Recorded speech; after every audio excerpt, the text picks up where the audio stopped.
Hi, I'm Graham. Welcome back to Man vs Film. This is going to be a top 10 of movies that you can watch right now on Netflix UK for the month of November 2018, and I have got some great movies for you to check out and a couple of Netflix originals that are actually pretty decent this time around.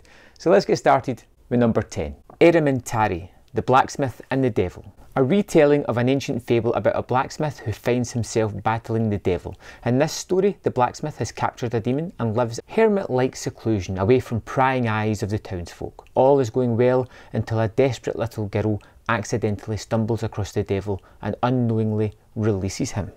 One of those Netflix movies that just pops up and you're like, you know what? I'm going to give it a shot and hopefully it'll be okay.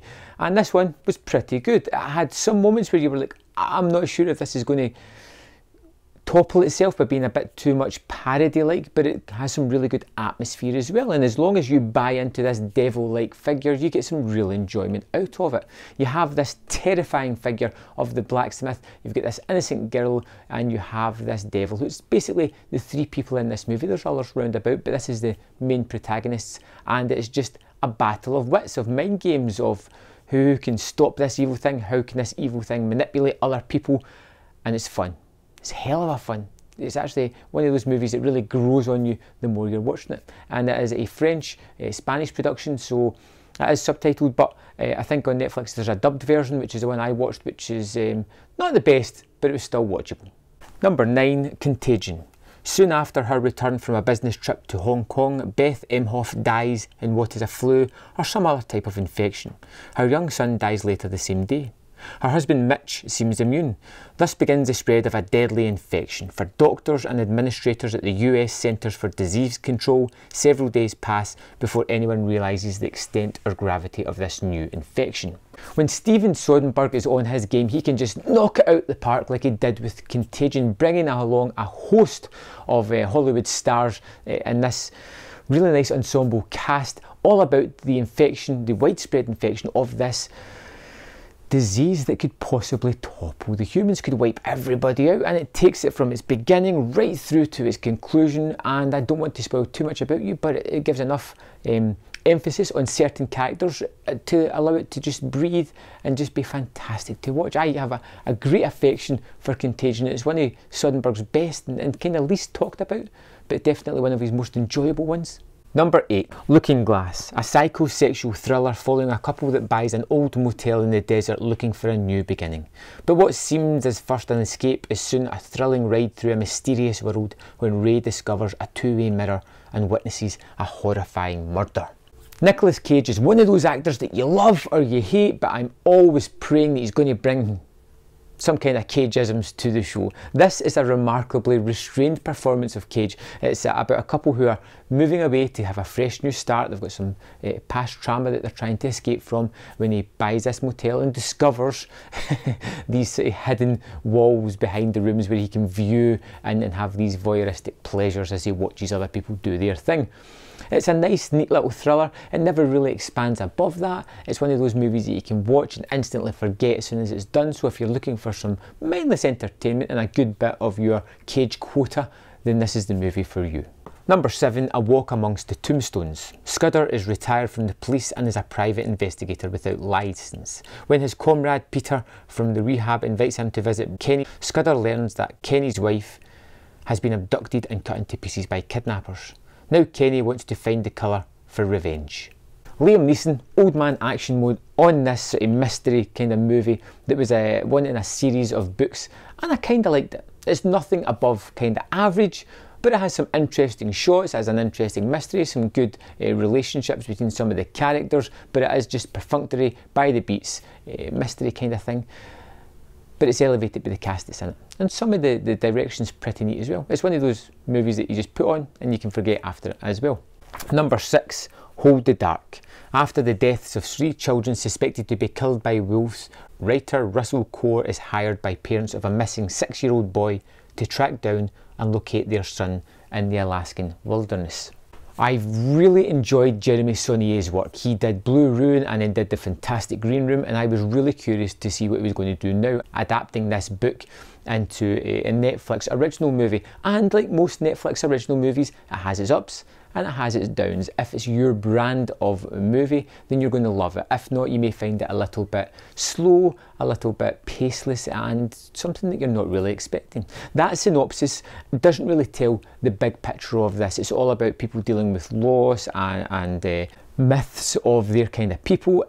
Don't want to spoil too much for you. I thought it was pretty decent. It's one that has stuck with me, and I'm still mulling over the final city scene to figure out what it means to me, but it's one that I can suggest, as I did enjoy it. Number 5, Den of Thieves, a gritty LA crime saga which follows the intersecting and often personally connected lives of an elite unit of the LA County Sheriff's Department and the state's most successful bank robbery crew as the outlaws plan a seemingly impossible heist on the Federal Reserve Bank of downtown Los Angeles. It's a bit like Heat, only it doesn't have the direction style, it doesn't have the script, it doesn't have the actors. Okay, it may not be completely like Heat, but in broad strokes about the story, it kind of is. Again, it's another one of these perfunctory movies that you can put on, enjoy, but there is nothing deep or resonant that's going to make you go back to it. There is some really nice action set pieces, and it becomes a kind of heist at the end that is really novel, very interesting, and you're curious to see if they're going to get away with it. It's a one-time watch, but you know, for that one time, it's fairly entertaining. Number 4, The Night Comes For Us. Ito, a gangland enforcer caught amidst a treacherous and violent insurrection within his triad crime family upon his return home from a stint abroad.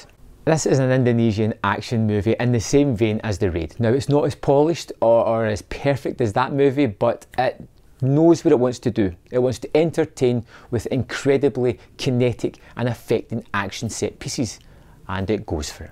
Almost instantaneously, it has action after action after action, and even though the story's kind of drip fed to you, it's not that important. It's all about the physicality, the action, the blood, the gore, the decimation of people on show in this movie. They must go through gallons of fake blood in this as they tear people limb from limb in these utterly breathless and fantastic action set pieces. If you like the Raid movies, you are going to love this. This is highly recommended. Number 3, Malevolent. Siblings Jackson and Angela run a profitable ghost-busting racket, swindling the bereaved with fake detection equipment and Angela's paranormal visions. Hired to investigate a haunted old foster home, the team uncover its terrifying past. I really enjoyed most of Malevolent. It's set in Scotland, so of course I do have a kind of bias towards it, but it is very effective. It is an interesting horror movie about a dysfunctional family doing disruptive things to other people, but with the sideline of Angela is starting to get psychic visions. And this is starting to plague her a little bit. And when she goes to this place that has a really bad, torrid history, it begins to affect her in ways that she can't really comprehend.